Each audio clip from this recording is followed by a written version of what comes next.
começar o nosso primeiro bate-papo e hoje o nosso primeiro convidado é o Pastor Cláudio, pastor da nossa igreja. Seja muito bem-vindo à nossa sala de bate-papo, Pastor Cláudio.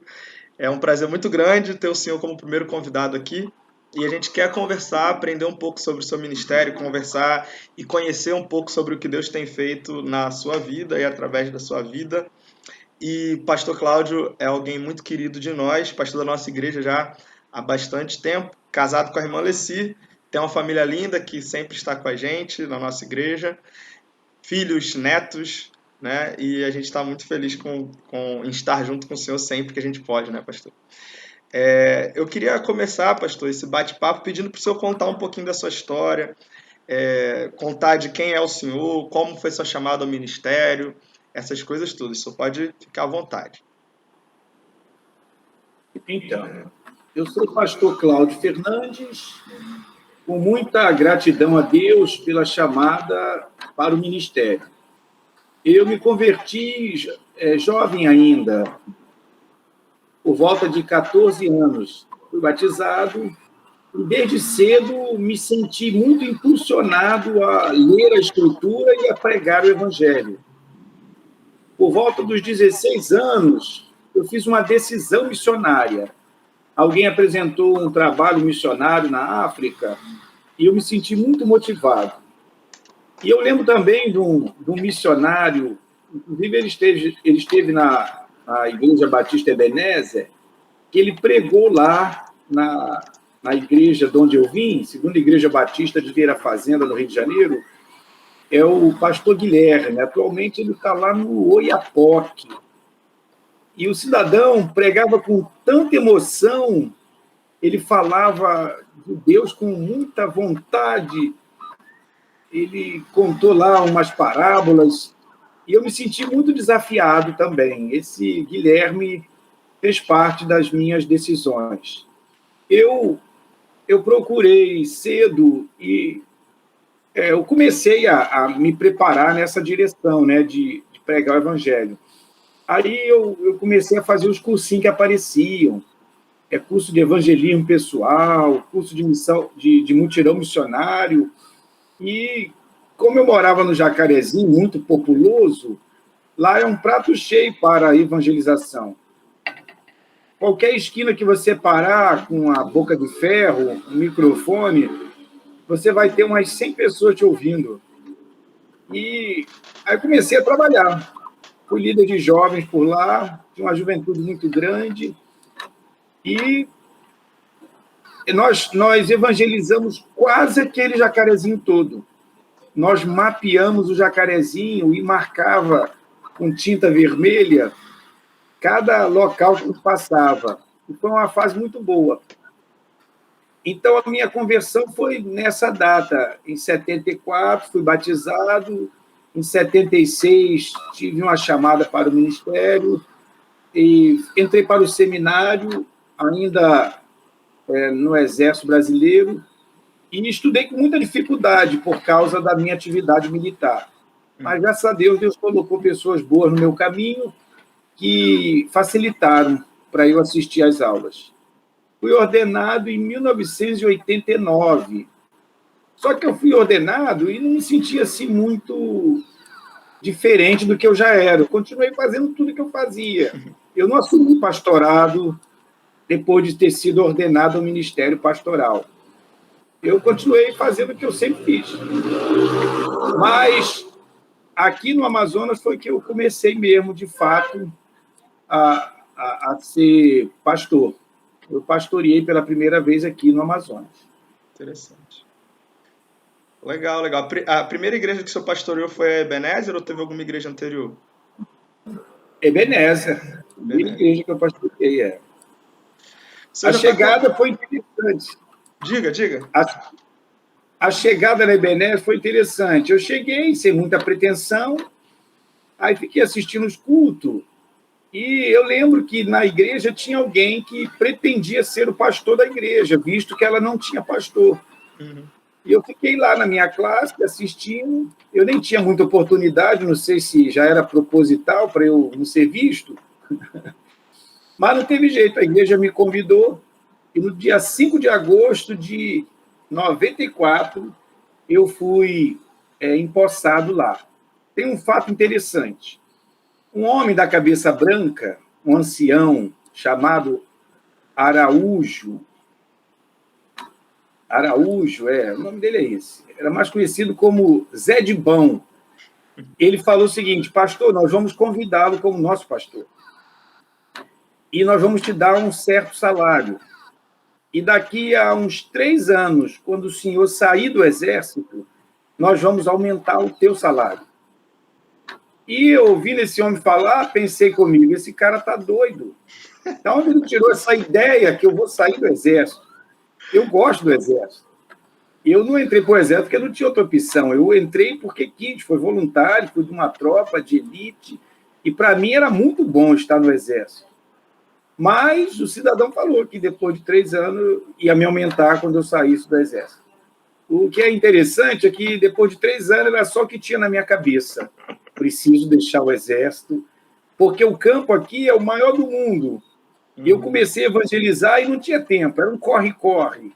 E eu me desdobrava para encontrar 4, 5 dias, um colado no outro, liberado para fazer, e era sempre um corre-corre. Aí eu passei 1 ano pedindo a Deus uma orientação, quando eu senti que Deus queria mesmo, aí eu abandonei.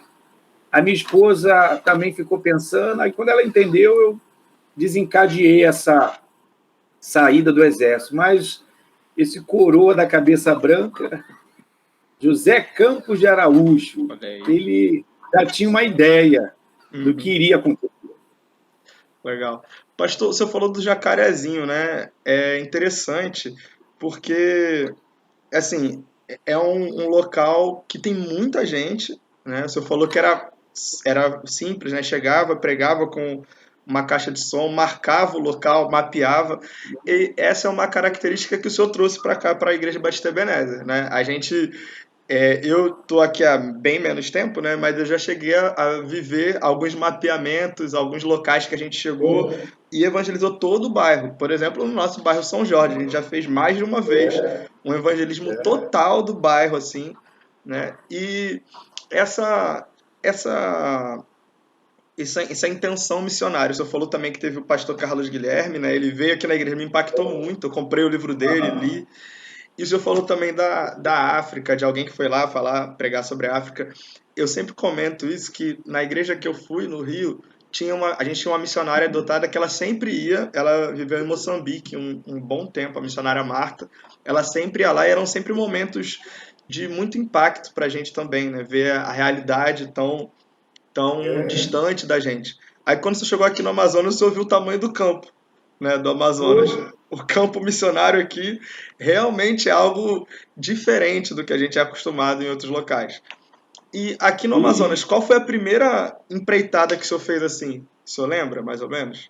Então, olha só, quando eu cheguei aqui, eu vi um cartaz da Junta de Missões Estaduais dizendo que faltavam 17 municípios a serem alcançados com a presença dos batistas. Isso em 94. Quando eu vi aquilo, eu fiquei assustado. Falei, Senhor, nós estamos aqui no Amazonas há quase 100 anos e faltam 17 municípios ainda. Aí começamos o corre-corre missionário. Parecia que o mundo ia acabar. E Deus, ele colocou um homem rico que nos ajudou muito. Ele já chegou animado com a igreja, ele tinha um barco e se simpatizou muito conosco, fizemos uma amizade boa, aí juntou a fome com a vontade de comer. Eu, animado para pregar o evangelho no Amazonas todo, ele se engajou nessa obra também, que gostou muito, ele saía para evangelizar com muita alegria, e ele tinha recurso também. Então, ele nos ajudou muito nessa área. Foi um momento muito marcante. Nós começamos a fazer as viagens missionárias, nós não sabíamos, assim, qual seria o tempo ideal de uma viagem missionária. Aí começamos a fazer viagem de 25 dias, 24 dias, 22 dias, chegamos a fazer uma de 30 dias. Aí, uma dessas viagens de 25 dias, o povo já não aguentava mais, faltavam uns 4 dias. Faltavam uns 4 dias para terminar, nós estávamos lá no Lago do Sampaio. Aí, pessoal me levou para uma reunião. Vamos fazer uma reunião, pastor, que gente com a perna machucada, gente cansada. Aí nós fizemos uma reunião como bom batista para decidir se nós encerraríamos a viagem ali com 21 dias ou iríamos até a última comunidade para inteirar os 25 dias. Aí nessa reunião eu perguntei logo para esse senhor da cabeça branca, o Araújo, o homem de pé. Ele falou assim, pastor, não, nós vamos até o fim. Nós vamos passar mais 4 dias. Aí eu perguntei para os demais e todo mundo cabisbaixo, cansado. Aí teve uma que falou assim, pastor, nós somos cansados. Aí eu bati o martelo. Eu bati o martelo e falei, olha, depois do culto dessa noite, nós vamos direto para Manaus. Aí o meu filhinho Duda, que era pequenininho na época, ele olhou para cima assim para mim e falou assim, obrigado, pai, pelo senhor deixar a gente ir embora. Eu me senti um carrasco. Eu falei, eu estou maltratando esse povo, tadinho. Aí depois nós começamos a... Aí eu entendi que uma viagem de 12 dias já está de bom tamanho, até 9. Ainda mais que o pessoal não tem tanta disponibilidade, né? Na época até que a gente tinha uma equipe boa, gente disponível, e era mais nas férias que a gente fazia. E agora eu quero fazer o ano todo, aí precisa fazer uma viagem de 7, 8, 5. Sim. Mas foi muito jóia. Legal. Eu já cheguei, eu fui em algumas viagens missionárias, né? E para mim foi muito impactante, foi transformador. E é transformador. Toda vez que eu posso ir numa viagem missionária, é algo que de alguma forma renova o nosso vigor missionário, nos faz perceber o quanto que ainda tem de coisa para fazer. Mas eu queria perguntar do senhor, qual foi o local assim mais diferente, mais distante talvez, ou que o senhor chegou num... depois eu vou perguntar sobre esse local específico, mas o mais distante que o senhor foi de todos, qual foi o local mais distante? Então, nós chegamos até a fronteira do Brasil com o Peru, com a Colômbia e com a Venezuela, que foi Atalaia do Norte. Nós chegamos a abrir uma congregação em Atalaia do Norte. Eu lembro que o pessoal saía da onde a gente estava para chegar na outra margem, para tirar foto com a bandeira do Peru, para dizer que estava em outro país. Então, essa foi a maior viagem que nós fizemos, uma viagem histórica. Veio gente do Rio de Janeiro, pelo menos 4 jovens nos ajudaram muito, e tinha representantes de várias igrejas aqui do Amazonas. Foi uma viagem muito, muito jóia. Ela durou o mês de janeiro todinho. Deu quase 31 dias e nós éramos 33 pessoas ao todo no barco. Aí eu digo que eram os valentes de Davi. E, como essa viagem era muito longa, nós criamos uma estratégia. Como nós já tínhamos trabalhado até Tefé, nós começamos a trabalhar em Alvarães, aí nós pulávamos uma comunidade e fazíamos a outra.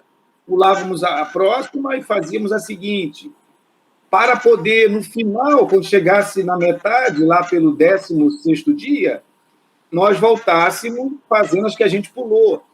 Porque se a gente fosse voltar sem fazer nada, ia ficar muito tempo ocioso. Aí eu tive essa ideia e parece que deu certo. E também, para levantar o moral da tropa, nós demos um dia de folga para o pessoal atravessar a fronteira, gastar um dinheirinho. Aí teve um dia de folga. Aí nós voltamos evangelizando e foi muito, muito bom. E tem experiências marcantes. Essa viagem foi uma delas. Legal. Tem uma viagem, pastor, que me marcou. Eu não fui, eu não morava aqui ainda, mas eu vi um vídeo que me marcou. Eu acho que um dia vou conversar com o Dinho para ver se ele encontra esse vídeo inteiro, porque me marcou bastante. Que é um local que o senhor foi, que tinha uma casa, que tinha um monte de gente, um montão de gente numa casa. Devia ter mais de 10 pessoas. O senhor pergunta se alguém conhecia a história de Jesus. Aí as pessoas ficam se perguntando, olhando uma para outra. Jesus? Não conheço. Isso para mim foi muito, muito impactante, porque a gente vem de um local onde todo mundo já ouviu falar o mínimo de Jesus. né?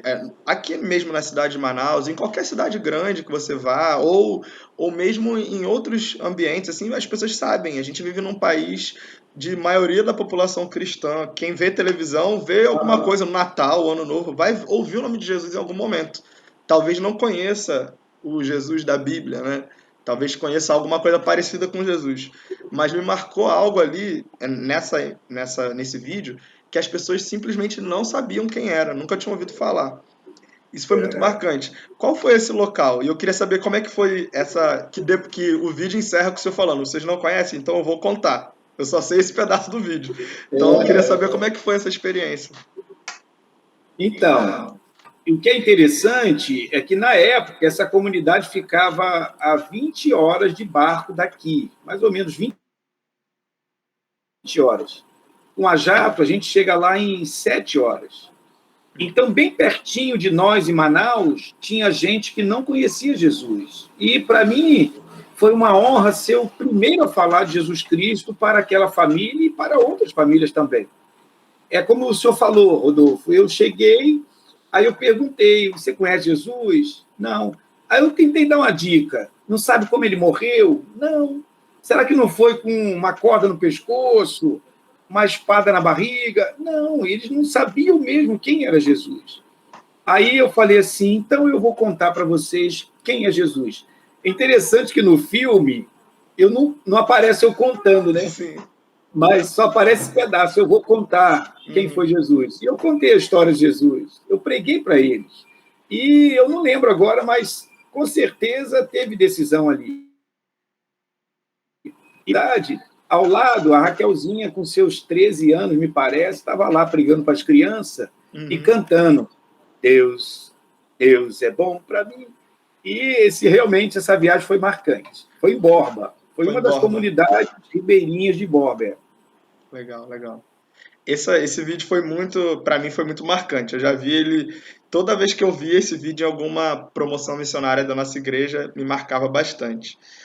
É, recentemente a gente também tem feito na igreja algumas viagens missionárias. Eu tive a oportunidade de participar de algumas que foram muito boas, né? Que me ensinaram muito, que eu pude falar de Cristo para algumas pessoas.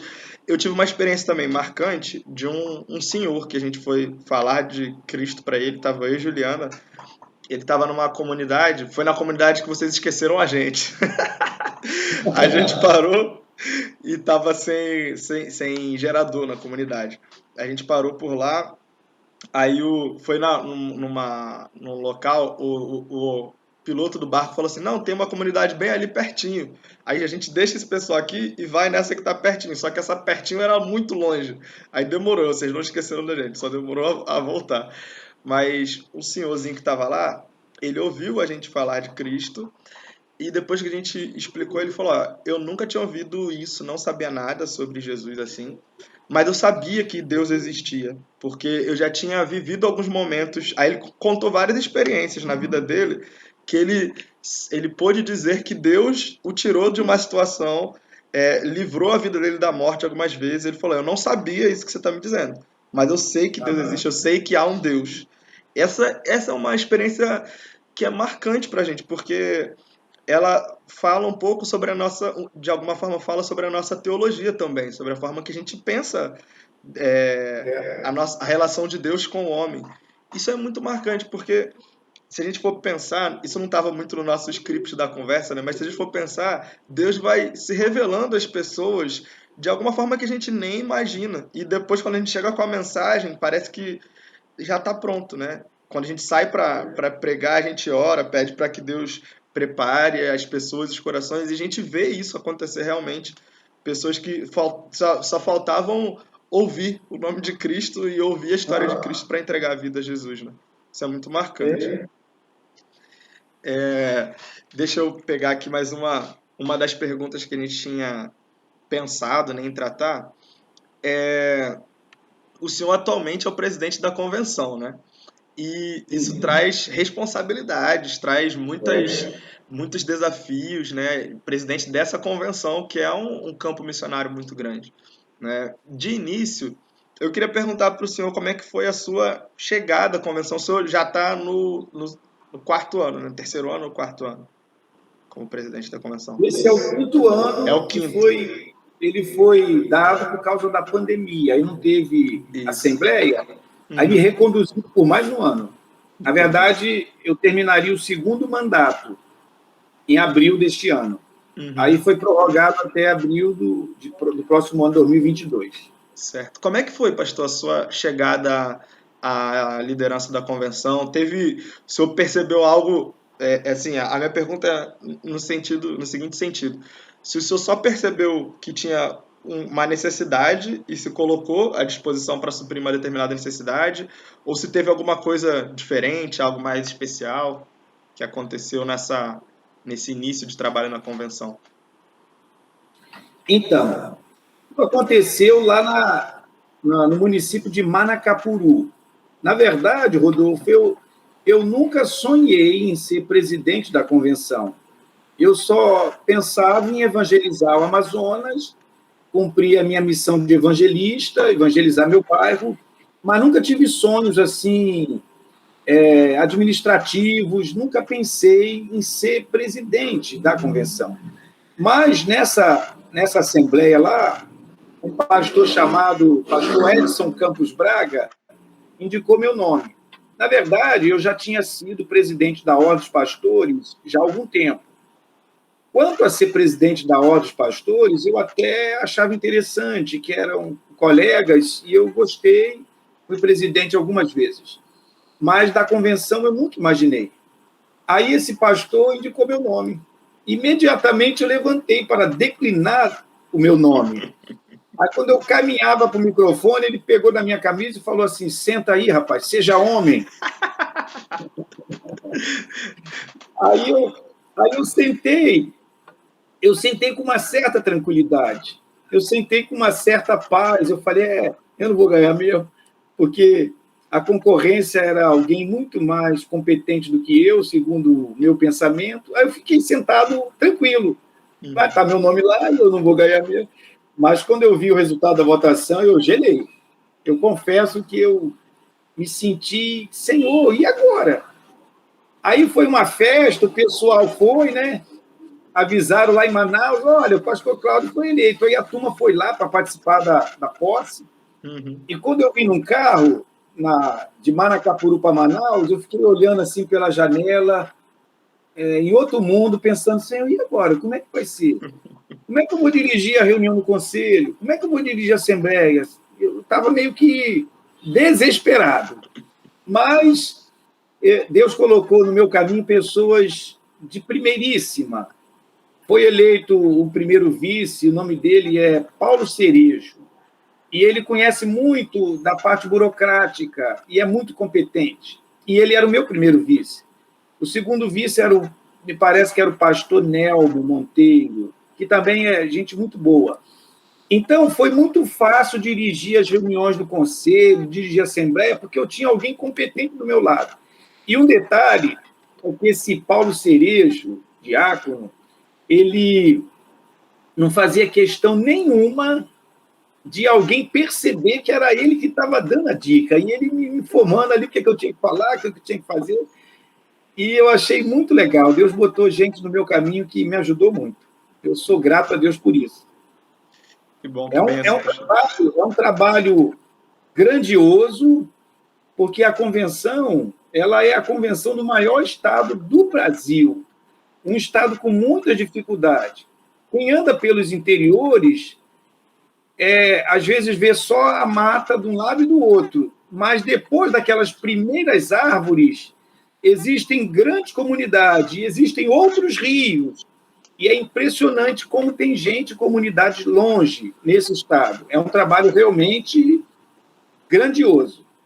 E Deus precisa levantar muita gente para nos ajudar.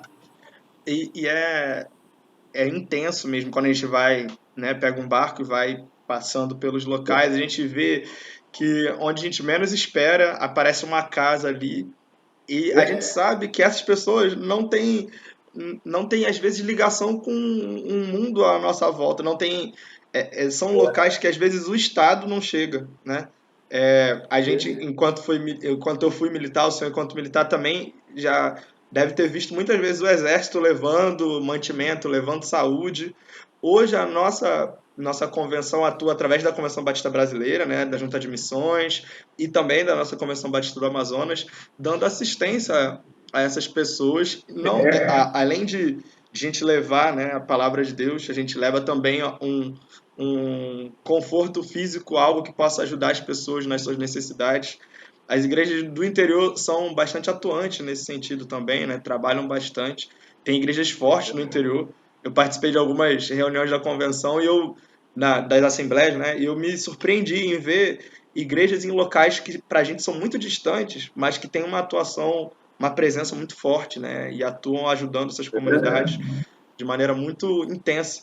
Eu queria perguntar do senhor sobre os projetos missionários que a Convenção tem desenvolvido e, além dos missionários, também os projetos em outras áreas que a Convenção tem desenvolvido, que o senhor pode contar um pouco para a gente, né? Tanto que foi feito agora por ocasião da pandemia, de auxílio ao pessoal, quanto outros projetos, os missionários que a gente tem no interior, os pastores que estão pregando. Que o senhor falasse um pouco disso para a gente, por favor. Então, a convenção, ela se divide em 3 comitês. Nós temos um comitê de educação secular e teológica que é encabeçado pelo Instituto Batista da NELS, que cuida de teologia e ensino secular. Temos o comitê de ação social, que é para fazer o trabalho social, que é encabeçado pelo Lar Batista. E temos também o comitê de evangelismo e missões. E esse comitê, ele, em outras épocas, ele sempre existiu, mas ele, na verdade, não funcionava como deveria, conforme manda o regimento e o estatuto da convenção. O comitê ficava um pouquinho fora do palco que ele deveria estar. Então, eu fiz questão de impulsionar o comitê de evangelismo e mostrar para eles a responsabilidade que pesava sobre os ombros dele. Então, em várias reuniões, eu mostrei o que está escrito no regimento e eu deixei bem claro, olha, pesa sobre o ombro de vocês, e claro que do meu também, a evangelização desse estado, dessa população toda. E o pessoal abraçou a ideia, Deus botou gente boa lá, e o comitê está trabalhando como nunca trabalhou desde que eu estou nessa convenção. Eu não me lembro de ter visto um comitê trabalhando assim tão intensamente.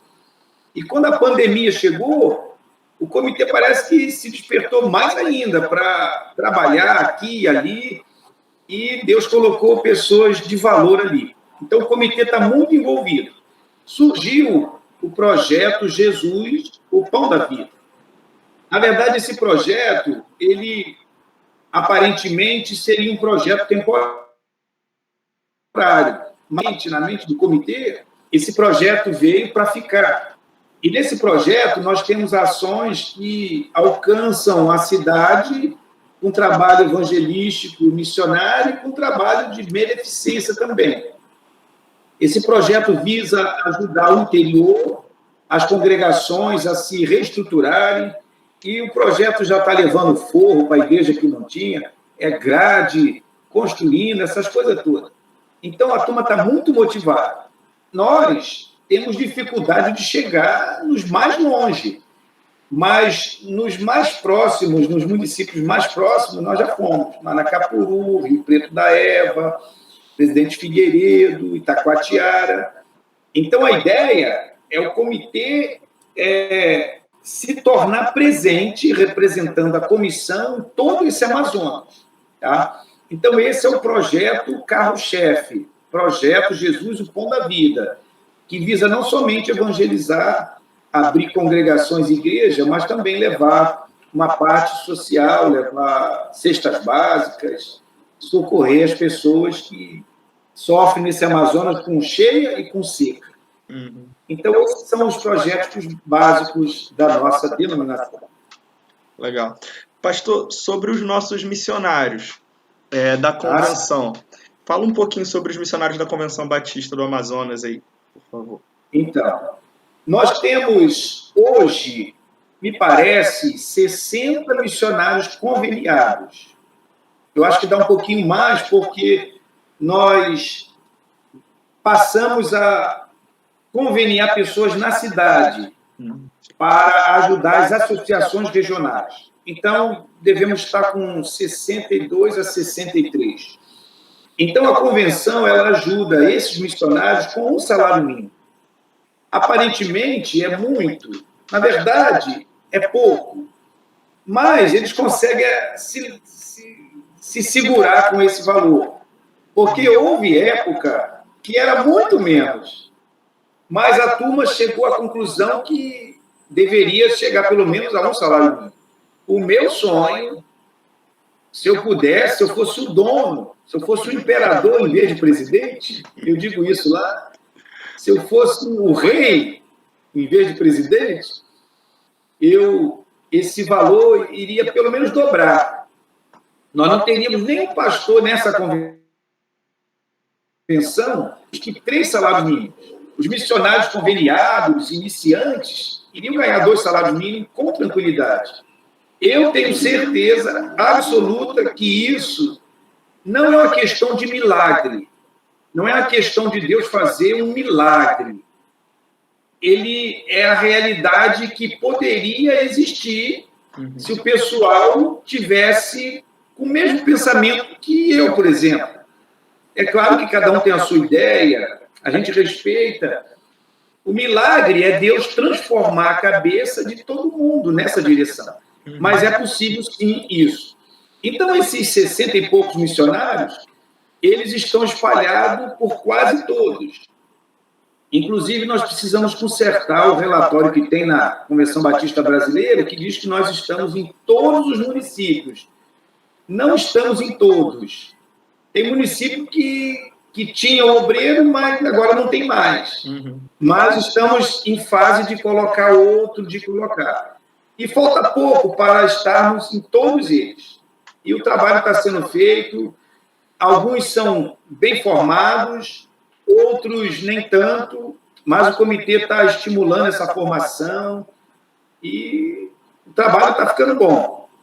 Pastor, sobre essa formação aqui, não estava na nossa pauta de conversa, mas queria que o senhor falasse um pouquinho, desse uma pincelada aí sobre o nosso seminário que voltou, né? Então, se o senhor falasse alguma coisinha aqui, para quem nunca ouviu falar, que a gente tem um seminário agora funcionando aqui na convenção, queria que o senhor falasse alguma coisinha sobre isso. Então, era um sonho nosso e de muitos que o nosso seminário voltasse. Nós tivemos a Faculdade Batista do Amazonas, que por algum motivo ela deixou de existir. E não acreditamos que a gente pode avançar com a obra missionária sem formar nossa liderança, sem dar uma formação forte, doutrinariamente, para os nossos obreiros. Então, o SEBAEM, que é o Seminário Batista Eurico Nelson, ele foi reestruturado. Na verdade, ele foi... a FBTA, que havia sido extinta, voltou com esse nome, de Seminário Batista Amazônico Eurico Nelson. O nosso diretor é o pastor Jorge Monteiro, muito competente, muito estimulado, está muito animado. O que aconteceu é que a pandemia fez com que as coisas se atrasassem um pouquinho. E o começo das aulas seria em fevereiro. Eu já estava me preparando, segundo o convite dele, para dar a primeira aula. Mas aí não teve. Aí ele vai ser iniciado agora em julho. Então, a expectativa é boa. Os professores já estão organizados, já há um orçamento. A gente não está com tanta folga para isso, mas o orçamento existe. Então, temos professores para isso. E esse seminário vai alcançar os polos missionários espalhados pelo estado do Amazonas. Teremos aulas presenciais e aulas pela plataforma, né? Google Meet e outras, pelo YouTube. Isso é algo muito, muito marcante, né? E muito importante para a nossa convenção. Quando eu eu estava com um desejo de fazer seminário, eu senti essa dificuldade, né? Eu tô, graças a Deus, estou concluindo, né? Caminhando para o fim do meu seminário. Só que eu tive que correr lá para outro canto, né? Eu faço meu seminário à distância e agora a gente tem essa oportunidade aqui, né? Alguns colegas vieram conversar comigo, perguntar, colegas aqui de Manaus, perguntar sobre seminário e tal. E agora a gente tem um local de estudo aqui e eu acompanho nas redes sociais, né, a gente vê que os professores são muito capacitados, são pastores muito capacitados, de testados, né, experimentados aqui no Amazonas, que vão trazer com certeza muito, muito acréscimo positivo na formação dos nossos jovens que estão estudando aí. Pastor, eu queria pedir para o senhor, a gente já está caminhando para o fim, né, da nossa conversa. Eu tenho dois tópicos ainda para a gente conversar. Eu queria que o senhor contasse um testemunho marcante relacionado às missões. Pode ser uma experiência que o senhor viveu numa comunidade ribeirinha, pode ser uma experiência que o senhor viveu com a sua família mesmo, com a irmã Leci, com os seus filhos, ou na igreja, alguém que pregou algo que lhe motivou, algum livro que o senhor leu, algo marcante nesse sentido aí para a gente aprender um pouco com essa história também. Então, são muitas as experiências do provimento de Deus. Uma vez, um irmão queria que a gente abastecesse o nosso barco na prefeitura. E eu falei, irmão, não é conveniente. De repente, o inimigo desse vereador vai usar essa atividade e não é bom. E ele ficou meio assim triste, mas acabou aceitando. Falei, Deus vai suprir nossas necessidades conforme ele prometeu. E o nosso barco foi, vindo já do Alto Solimões, chegamos em Tefé sem uma gota de diesel. Mas nós estacionamos, atracamos o barco ao lado de 2 barcos. E o barco da direita deu 600 litros, porque era um irmão nosso, e o outro deu 50. A dose certa para a gente chegar em Manaus. Então, essa foi uma experiência legal de Deus preparando tudo. Uma vez nós chegamos na Foz do Jutaí, me parece, e tinha acabado o nosso pão. Nós levamos uma sacola grande de pão, tinha acabado o pão ali. Foi exatamente no local, a terra da pupunha. O cidadão deu uma saca de pupunha para nós, que foi nosso café durante mais de uma semana. E a pupunha é uma fruta muito boa. Muito. Agora, uma experiência marcante é que veio um obreiro, um pastor do Rio de Janeiro, o pastor Valmor. O pastor Valmor não está acostumado a dormir em rede, dormir na mata. Aí, nós não tínhamos dinheiro para alugar um barco. Nessa época, a situação estava muito difícil. Aí, nós fizemos a viagem missionária assim mesmo. Eu falei para ele, Valmor, olha só, vou arrumar uma rede para você. Ele falou, eu nunca dormi em rede. E tal. E nós não temos um barco para nos abrigar. Nós vamos numa canoa. Se chover, nós vamos jogar a lona por cima e vamos embora. Aí fomos, eu, Valmor, o pastor Rildo e o canoeiro. E nós pregamos aqui, pregamos ali, saindo pelo Lago do Araçá. Nós chegamos numa comunidade por volta de 4h30. Aí começamos a pregar por lá e reuni todo mundo, preguei, fizeram decisão. Aí, quando a gente se preparava para sair, a dona do local falou o seguinte, e aí, vocês vão dormir aonde? Aí eu falei para ela, olha, nós não temos onde dormir. A gente vai dormir onde a gente parar e eu não sei o que vai acontecer. Ela falou, então faz o seguinte, vocês vão dormir aqui. Eu falei, então tá. A senhora já tinha preparado uma comida, uma caldeirada, já estava tudo pronto para nós. E ela foi levando a gente para mostrar onde nós iríamos dormir. E naquele flutuante tinha 2 suítes. Quando ela abriu a porta do primeiro quarto, tinha uma cama, toda de madeira, toda trabalhada. Eu acho que foi a cama mais cara que eu já dormi na minha vida. Um talhe que eu nunca tinha visto em lugar algum. Aí o Valmor ficava olhando a cama, uma cama de casal, ele olhava para o ar-condicionado, ele olhava para a suíte e falava assim, rapaz, que coisa, né? Aí ficou olhando para o Valmor numa suíte e o pastor Rildo e o nosso barqueiro na outra suíte, no meio de um lago, que ninguém nem imagina que existe isso. Então, são experiências marcantes de Deus suprindo nossas necessidades. São fatos interessantes. Legal. Pastor, tem uma questão interessante para a gente conversar aqui também sobre essas viagens que a gente faz. Às vezes a gente vai num local e eu sei que é interessante que muitas dessas viagens são. A direção é que a gente vá onde as pessoas ainda não foram, né? Anunciar Cristo onde ninguém chegou ainda. E esse é um desafio muito grande. E tem um fator muito importante, eu queria que o senhor comentasse sobre, que às vezes a gente vai em alguns locais e a gente não tem perspectiva de retorno nem tão cedo. Às vezes a gente chega e alguém fica no local, né? Já tem algum missionário perto para dar assistência, mas às vezes a gente não tem tanta perspectiva de retorno. Como é que é isso? Qual é o que está no coração do senhor quando a gente vai nesses locais assim e bateu lá, a gente não sabe se retorna? Como é que faz? Como é que fica esse negócio aí? O que é interessante é que ele sempre pergunta: quando vocês vão voltar? Uhum. Olha só, quando nós começamos, nós escolhemos o Rio Madeira, porque nós tínhamos um irmão que subia desse Rio Madeira numa balsa, levando combustível até Porto Velho. Aí um seminarista me chamou do gabinete para conversar e falou exatamente isso, que a igreja estava meio que irresponsavelmente fazendo a obra de Deus. Uhum. Nós estávamos como uma virgem querendo dar à luz sem ter marido. Foi exatamente isso que ele falou. Eu disse para ele o seguinte: amigo, é o seguinte, Deus já deu uma ordem de ir para o mundo inteiro pregar. Se Borba faz parte do mundo, nós já temos uma ordem para ir lá pregar. Sim. Inclusive, ele foi conosco. Pregamos em Borba, voltamos em outra viagem, e depois... Mas não deixamos ninguém. Aí depois voltamos no outro ano, até que a gente conseguiu deixar um pastor lá. Às vezes, demora a colocar uma liderança, mas nós conseguimos deixar um pastor lá, e a primeira igreja batista em Borba foi organizada, com a graça de Deus.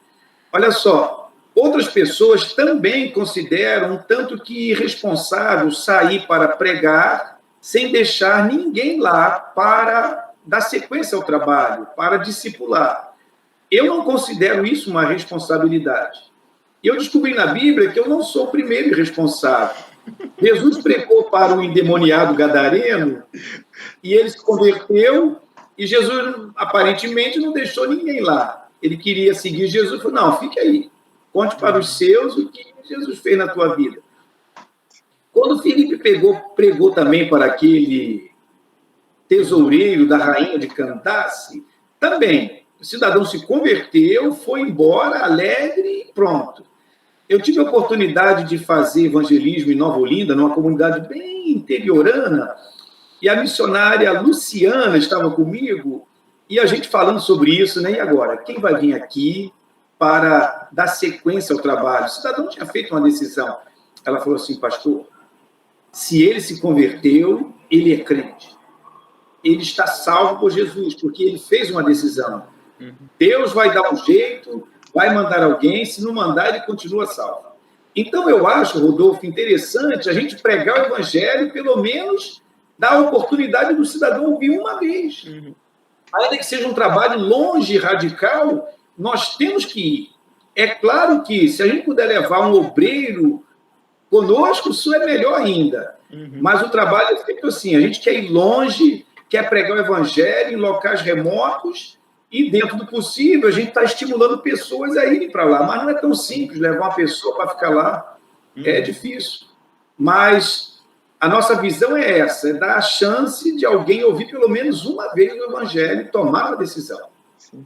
Eu tenho uma experiência que me marcou sobre isso também. A gente foi numa comunidade uma vez, comunidade do Águia, eu acho, lá em Manacapuru. Aí, isso, estávamos juntos na comunidade. A gente tinha ido de início, né, auxiliar uns radicais, que era o Rony, e eu não lembro quem é que estava com ele no momento. Aí a gente foi em outras comunidades um pouco mais distantes que eles ainda não tinham ido. E aí fomos nessa comunidade. Eu lembro que eu estava lá com a Juliana evangelizando numa casa e uma criança perguntou pra gente, fez um desenho e perguntou pra Juliana: tia, quando que vocês voltam? Aí foi essa pergunta, né? Quando que vocês voltam? Aí a gente ficou, É, puxa vida, a gente queria voltar logo, né? Mas a gente sabia que não era o costume. é. Aí a gente ficou meio assim, poxa, a gente um dia queria ter voltado aqui. E aí acabou que no outro ano a gente fez viagem para o mesmo local. A gente voltou lá. Aí as crianças foram lá, receberam a gente e tal. Foi aquela alegria. Voltamos, visitamos as mesmas casas. Aí a gente foi numa outra comunidade próxima, que eu agora não me recordo o nome. Evangelizamos lá. Aí tinha uma senhora lá nessa casa. E ela ouviu o evangelho. O marido dela estava pescando. Estava ela e duas crianças, dois filhos. Aí ela ouviu o evangelho, fez uma decisão por Cristo. Aí a gente foi embora, sem saber muito o que iria acontecer, né? E, na verdade, crendo no que Deus já tinha feito, assim como foi dito aqui. E aí, depois de acho que 1 ou 2 anos, eu estive com os radicais novamente, num treinamento que eles foram fazer, que o Veiga foi dar um curso para eles. Veio do Rio para cá, dar um curso para eles. O Veiga já estava no Rio. Aí eu fui lá encontrar o Veiga e aproveitei para conversar com os radicais. Aí uma das radicais falou para mim que estava nessa comunidade. Aí eu falei, poxa, a gente evangelizou uma senhora que morava numa casa que era a última casa da última rua mais à esquerda. Aí ela falou, ah, fulana. Aí ela falou o nome, eu lembrei do nome. Aí ela me mostrou um vídeo. Ela falou, ó, ela hoje é a nossa principal líder na comunidade, a principal liderança que a gente tem lá. Então é muito interessante isso, porque a gente fica muito preocupado com o resultado, com quem vai dar prosseguimento. Só que existem pessoas que, assim como a nossa igreja, vão lançando sementes, e existem pessoas que têm um outro tipo de visão e outro tipo de dedicação. Vão se dedicar a permanecer por um bom tempo lá. Né? E Deus vai completando a sua obra de um jeito que a gente não entende direito. Mas a obra de Deus vai acontecendo, né? Olha só, nessa direção, fizemos uma viagem para o Lago do Repartimento, em Manicoré. É uma comunidade bem longe do Rio. É um pessoal muito bacana. Aí eu dividi as equipes, uma equipe vai por aqui, outra por ali, e eu fui para uma direção. Nessa direção eu encontrei uma família, e eu preguei para o líder da família, que era o catequista, o nome dele era Miguel, mas ele não fez uma decisão. No outro ano, a viagem foi para lá de novo, eu dividi as equipes, e não foi de propósito que eu escolhi aquela direção. Eu nem lembrava do Miguel. Aí eu fui para a mesma direção e preguei para o Miguel de novo. E ele não fez decisão.